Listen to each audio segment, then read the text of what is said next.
Hey, I'm Glenn from Good Soil Farm, and in this episode, we're looking at compost. This compost is 1 month old. All of the high nitrogens, all of the greens are gone. You can't see them anymore. All that's left is just woodies. Stuff looks like it's just blah. Now, what I just did, and that video, I'll put a link to that video. I had a piece of grass growing out of this compost pile. So I took the rhizosphere. It was just hooked up to a bunch of woodies. And I took a look at that, and it was super interesting. You could see that video in the link. This is just the compost. Okay, this was down in the middle of the compost. Nothing was growing here, way down in the middle. So I'm curious what we're going to find. In that grass rhizosphere sample, we had rotifers, we had a nematode, bacterial feeding nematode, we had amoeba, testate amoeba like crazy. So join with me. We're going to take a look and see what this looks like. So I've got a slide up here ready to go. Let's do it. Okay, so here we go. We're at 40x. That's where we always start. We take a quick look, and overall, we don't see a lot of aggregates. Didn't really expect any. There's just a big old piece of wood.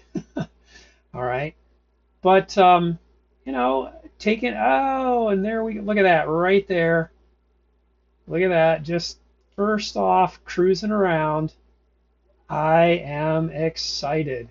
We've got a nematode. Let's zoom in. Let's go to 100x. Change my scale and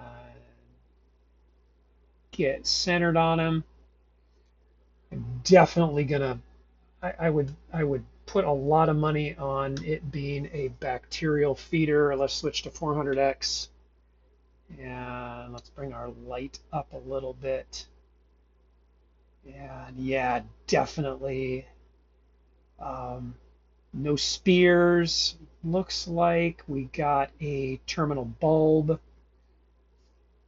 and very simple mouth. Some bacterial feeders have really cool, like fancy mouths, whiskers, or whatever you want to call it. But definitely a bacterial feeder. So super cool right off the bat. If I see one nematode on a slide, that means you've got about 140 per gram, and that is the minimum for what we call biocomplete compost as far as nematode counts go. So you see one nematode, you're like, yes, that's great. So I'm going to continue. I'm going to do a survey with the 40x here, and if I see anything else interesting, which I'm sure I will, I'll show you what it is. Okay, this is an amazing picture. Right in the middle, we've got corkscrew. That's cellulose. And then we've got, hold on, let's get him into focus right there. We've got some kind of amoeba or a flagellate. I'm going to guess a flagellate, but I haven't seen a flagellum yet. I can't say I've ever seen this creature before. It's like round. Anyway, it's a protozoa, no doubt. So super cool to see that. But let's go back to the cellulose. You see this corkscrew? That's cellulose. Okay, that's this stuff right here. Okay, but if we take a look at this stuff in here, in fact, let's move over a little bit. And let's take a look at that. That is not cellulose. That is fungus. That is a fungal hyphae. That is a beautiful fungal hyphae. It's about 2.5 micrometers in diameter. It's got a nice color, kind of I don't know, green or light brown. It's got good septa, uniform diameter. And that's just a great example of the difference between cellulose, which is just organic matter, and fungus, which is actually there to start breaking down. This is actually the best picture there. You got the cellulose here, you've got the fungus here, fungus here, fungus here. This is a beautiful picture. I'm actually going to snap a picture of that because, yeah, I haven't seen one like that. One thing that is really clear to me is that when you're looking at compost that's only a month old, you see a lot of cellulose. When you wait till compost is much more finished, like at 3 months, you won't see it. In fact, you won't see it at all. So that's the fungus doing its work.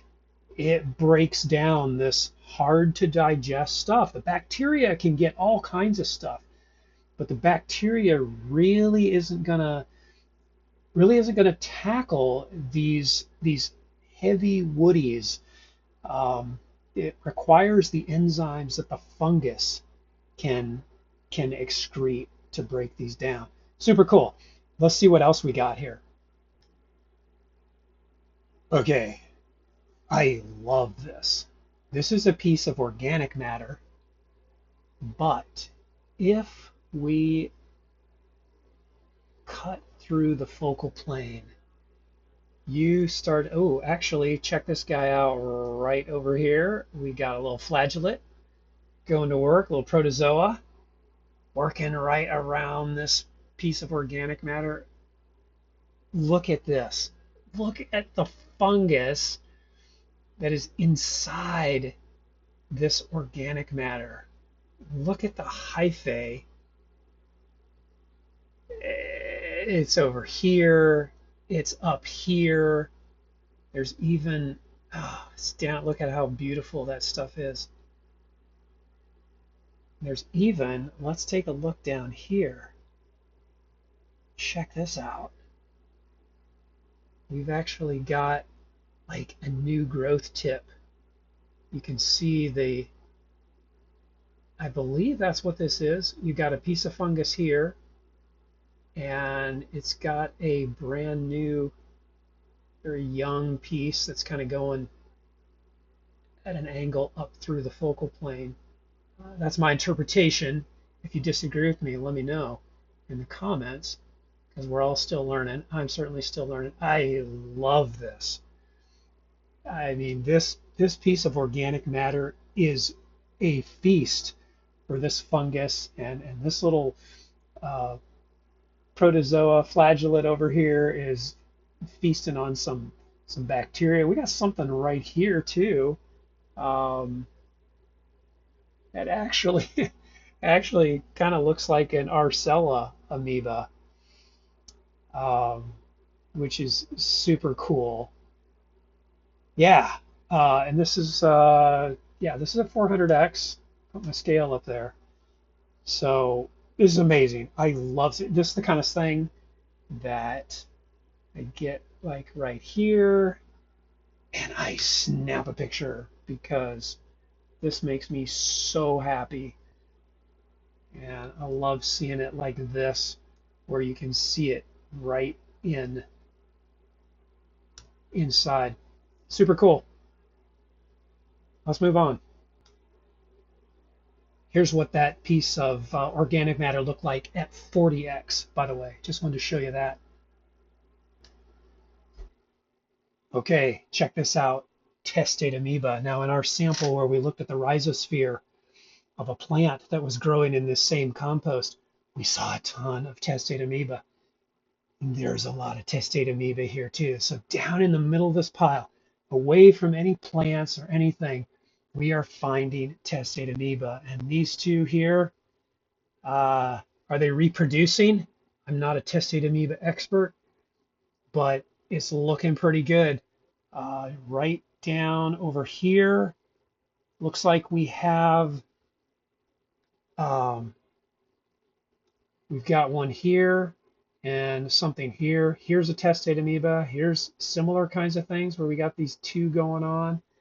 I mean, there is a lot of life here. And look at this piece of fungus right in the middle of all this.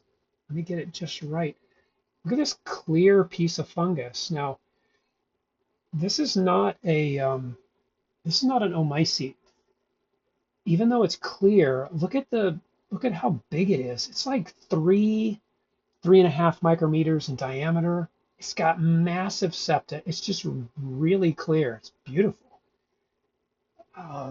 So right here in this slide, I am just seeing, let's see if we can track down. You see that little guy there wiggling? Trying to figure out if that's a flagellate or not. I think it is. And I'm talking about this guy right here. Yeah, super cool. Tons of amoeba. And I'm actually seeing a lot of fungus, as I just move around here. Lots of fungus. Now there's some actinobacteria. There's a little piece of actinobacteria there. There's a piece of actinobacteria. Here's one down here in the corner. Okay. But when I turned this pile, there was nowhere in this down. I took this down right out of the middle. There was no white ash. There was no anaerobic smell. So I'm super excited. I don't care about this particular, this actinobacteria. You're always going to see some. I mean, look at that piece of fungus. And it's got testate amoebas. It's got one here. It's got one here. It might be a remnant of one there. Some little kind of looks like doubles reproducing or something. I've had different different feedback on whether these are testate amoeba. Some people have called them that. Other people say, oh no, that's not. But super amazing what we're seeing here. Let's see what else we got. Okay, let's take a look at this. We're at 40x. We're way out. And this fungus here is so big, we can see it at 40x. Let's go to 100x and change my scale. And we'll move over a little bit here. Yeah, we like that. Let's go on down to 400x. And that's an interesting little thing right there that I did not see before. It looks like an amoeba that is missing half its shell and it's moving a little bit. Interesting. That is worth a picture for sure. All right. Testate amoeba right below it. But let's go back to our, let's see, where was our, I lost it. We go back to, here we go. That's where I want to be. 400x. All right. So now we see some really cool fungus just really going here. But right next to it, right there in the middle, this guy right here, stellate trichome. Stellate trichome. I see these a lot around my oak trees. Oak trees have a lot of these, and I haven't really figured out what these guys do in the soil. So I need some research to do, but they're super cool. They're like the starfish of the soil food web. Pretty cool stuff there. Okay, I'm going to see if I can get you a shot of this ciliate. Now we're at 100x. Ciliates are big. This guy is almost 100 micrometers. maybe 75 micrometers. He's huge when it comes to things in the microscopic world. But you can kind of see those ciliates all around him. He's like fat one way and he's skinny one way. So when he turns, he gets thin. So great to see that. I haven't seen one that looks like that. Great bacterial feeders. I haven't seen too many of these. So again, as long as you don't have, a ton of these, we're not really dealing with anaerobic conditions, but they are fun to see. They are the zoomers of the microscopic world. I love it that this guy's actually so still. Usually they shoot across the screen at like 1,000 miles an hour. Okay, this is exciting. What we're looking at here, same slide, is the remnants of a microarthropod. And it looks like he has met his demise, but there is no question about it. We're at 100x. This is a big dude, right? From one end to the other, we're talking 200 micrometers. So there's a flagellate just at the upper right. So I'm going to zoom into 400x and we're going to take a closer look at this guy. All right. Oh, actually, it's not a flagellate. It's a ciliate. All right. Very interesting. Very slow moving. It's got cilia all over it, but we're looking at the guy right here. You can see the legs. Okay. And if I continue through the focal plane, you can see where the legs are connected to the body. Like these like really cool hip joints. I mean, look at the intricacy of these guys. So I'm sorry that he met his demise, but this is amazing. In 1-month-old compost, we have apex predators, right? These guys eat anything below them. Okay, these guys eat nematodes. These guys eat ciliates, probably. These guys eat all kinds of things. So right here, I'm shocked. I really thought these guys were later in the process, but here I've got evidence that this guy was right here living. Now there's a flagellate. Sorry, it's easy to get squirreled here because now all of a sudden I got this little beautiful flagellate with his little flagellum sticking up, and you can see it going right here. Anyway, I thought you'd like to see that the remnants of a microarthropod. That is so cool. Well, that's been a fascinating journey just on one slide. I've taken us back to 40x, and I did this on the other sample of the rhizosphere, but I want to do it again here too, in case you didn't see that one. This is, like I said, this compost is 1 month old, and at 40x, your big 30,000 foot view in the microscope, this is what it looks like. But if you were to look at compost like I have, that is, say, 6 months old, it looks like this. Okay, you see the difference? See how much space there is, how much open space. There's not a lot of aggregates, but after 6 months, the bacteria, the fungi have so just worked together to make these incredible aggregates. Screen's just half black because these things are just clumped together in an amazing structure. So that is compost that is 1 month old, and that's pretty exciting. I really haven't looked at much compost that young, so I'm super excited to see how well it is, how full it is of life already. especially protozoa.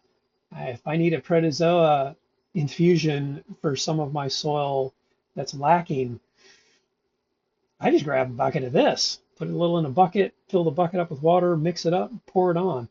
And I'll be dumping in millions. This particular sample probably is in the realm of at least 500,000 protozoa per gram of soil. So you put a kilogram of this into an extract, you're talking millions of protozoa that you're going to dump to kick the nutrient cycling into gear in your soil.